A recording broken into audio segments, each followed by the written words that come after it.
Today we're going to be talking about molecule polarity. So molecule polarity really only affects two of the four main types of bonds that we know.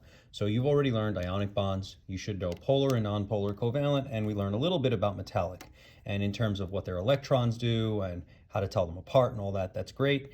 But with molecule polarity, we are really focusing on the covalent ones only, both polar and nonpolar. All right, so we're looking at those. Now the saying that we're going to learn is called SNAP. What it stands for is symmetrical nonpolar, asymmetrical polar. And what it means is that if the molecule has symmetry, and I'll show you how to test for symmetry, then the molecule itself will be nonpolar, even if it's made up of polar bonds. And if the molecule is asymmetric, then it's going to be polar no matter what, because the asymmetry of the molecule is going to lead to positive and negative ends. So the first thing you have to do is draw them out. So the first step, draw CO2. It's going to get, carbon gets 4. Oxygen gets 6. Okay, and we end up with this.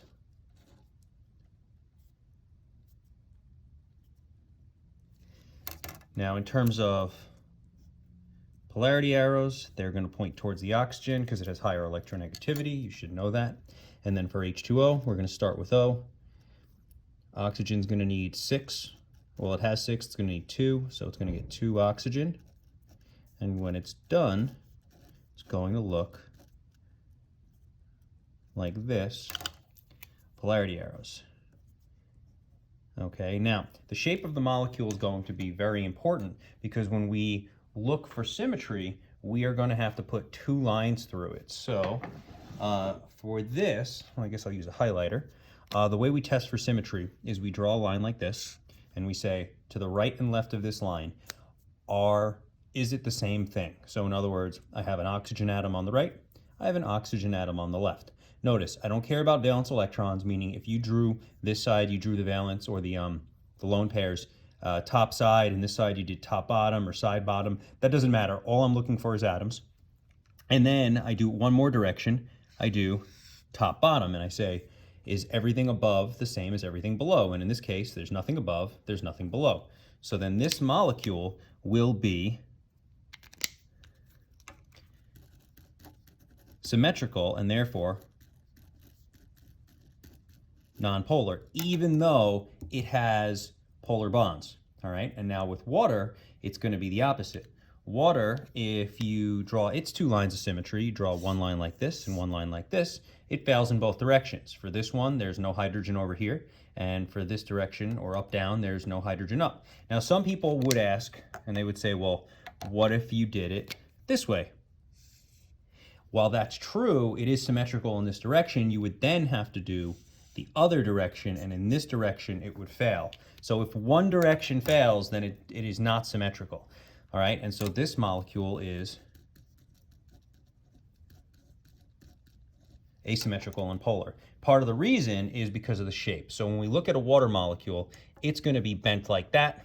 And when we look at CO2, the double bonds, if you could see these double springs, are going to make the atom or the molecule align. Now, one thing I want you to notice, if I disconnect one of the bonds, now this is obviously not the exact reason it really happens, but this model actually does kind of do a good job of it. If I disconnected one of the bonds, you can see the molecule's bent when it doesn't have 2 sets of double bonds. But by connecting the extra double bond, you're now going to pull that molecule into a line, and it is going to end up being symmetrical no matter how we do it. Again, I don't care about the bonds. I don't care that the bonds are this way and this way. All I'm looking at for symmetry is atoms. Red above, red below, nothing on the right, nothing on the left. And that makes it symmetrical.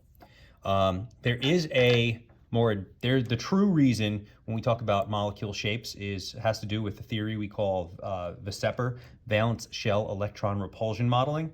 I do have a video or I have an extra bonus video in one of my notebook pages where it explains it if you really want to learn. But basically what you really need to know at this level is if you have 3 atoms with single bonds, it's going to be bent. 3 atoms with double bonds, it's going to be linear. And that is it for this video. I'm going to do the back of this page on a separate video just because the orientation is different.